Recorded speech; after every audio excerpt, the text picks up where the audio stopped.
So you've been making beats for a while and you're pretty good. You're on your way to your 10,000 hours. But your beats are not quite there yet. They're almost there, but they're not quite there yet. You might be missing a few elements, you know, to get you to that next level. You know what I mean? So today I'm gonna give you some tips, 5 of them, so it can help you to be better at making beats and crafting your sound like a real, true, blue producer in the game. You know what I'm saying? Run it. Jack on the track like Hey, it's Jack Spade back with another video, and here go 5 tips on how to get your beats better. Tip number 1, use a reference track. When you're trying to get a specific sound, you need to be using some reference tracks so you can A/B compare your music to the professionals. You got to start looking at your playlist like it's a learning resource.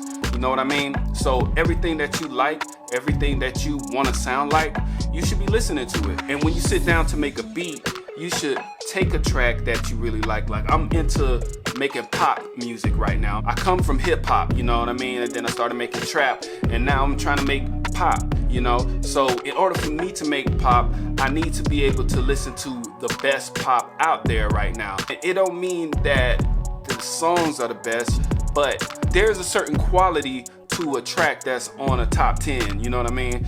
There's a certain hook that got people interested in it. It means millions of people are loving this track if it's on that chart. You gotta start analyzing the different things about that track. Groove, it's the sounds, it's the space that allows the vocal to shine, you know what I mean?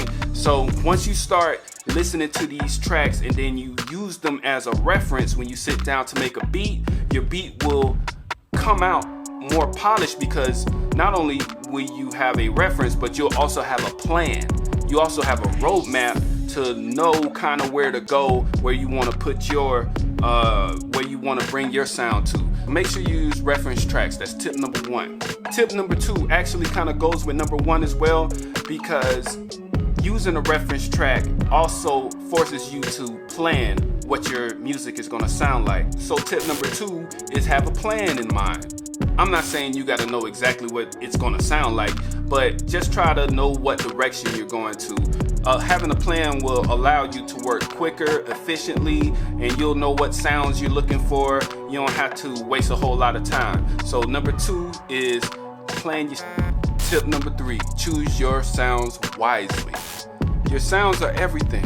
You don't want to try to force different sounds with other sounds that don't go together, that kind of clash. You don't want too many complicated sounds crowding the mix. So if you start out choosing good sounds, the mix is going to be so much better. It's going to be almost already mixed, you know what I mean? Because mixing is fixing those frequencies in between sounds and the relation between each sound and the levels and all of that stuff.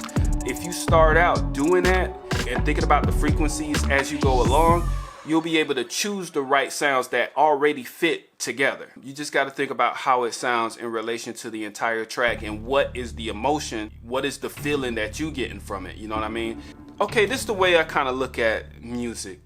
You got certain sounds that are like the lead character, that's like the main character, you know what I mean? And you got like maybe a team of sounds, you know, that kind of support that main character. Then you got like different characters that just drop by, you know, like, and do a cameo every once in a while. Those sounds just come every 8 bars, or, you know, it might come in weird spots just to add an extra element. Your main sound needs to be supported by these sounds, and these sounds don't need to be fighting each other. So when you choose your sounds, make sure that you know which role each sound is playing. That might make no sense at all. I'm not sure, but hopefully you could kind of understand what I'm saying through my rambling. Tip number 4, layer your sounds, layer your drums, layer your instruments, especially if you don't have like super expensive plugins or whatever, or if you don't have the latest plugins. The method I use to layer my sounds is in Ableton Live instrument racks. I use instrument racks as a device that I can start to build a sound, build a new sound, and you can actually play it on the push or on the keyboard or whatever. The other way I used to do it is actually play a melody with one sound and then just kind of copy and paste that MIDI information into a new sound, you know, and that works as well too.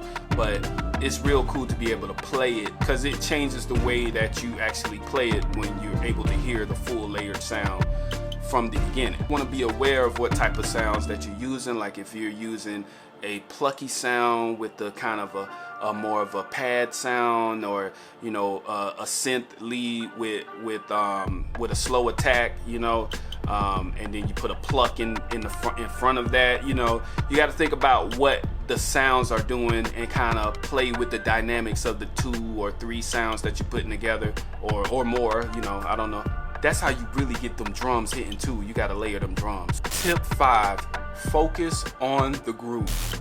Be careful about your groove, what you're picking, you know what I mean? You don't want to just mindlessly, you know, make a kick and a snare. You want to kind of make something that's alive, that has that feeling, that drives everything. It drives the whole entire tracks. It makes people want to move.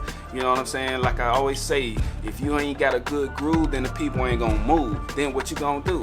Then you gotta just go back to the drawing board and figure out that groove. So it always starts with the groove, baby. And to bring it back to the first tip, use your reference to really listen to the groove and listen to what is really, you know, making you move. Really pay attention to like the different percussion and the ghost notes. You gotta have all of that to really make the track feel alive. And when the track feels alive, people want to listen to it. They just have it's a certain feeling that you get from a good rhythm and a good, you know, a good beat. So that's it, man. Like and subscribe, and in the comment section, let me know if these tips helped you. And if it did, you know, give that thumbs up, and I appreciate it. I really do appreciate it. And if you got some tips you want to share, leave it in the comment section below. And, you know, you might teach me something. So that's it. It's over. Now go make a beat. Jack on the track like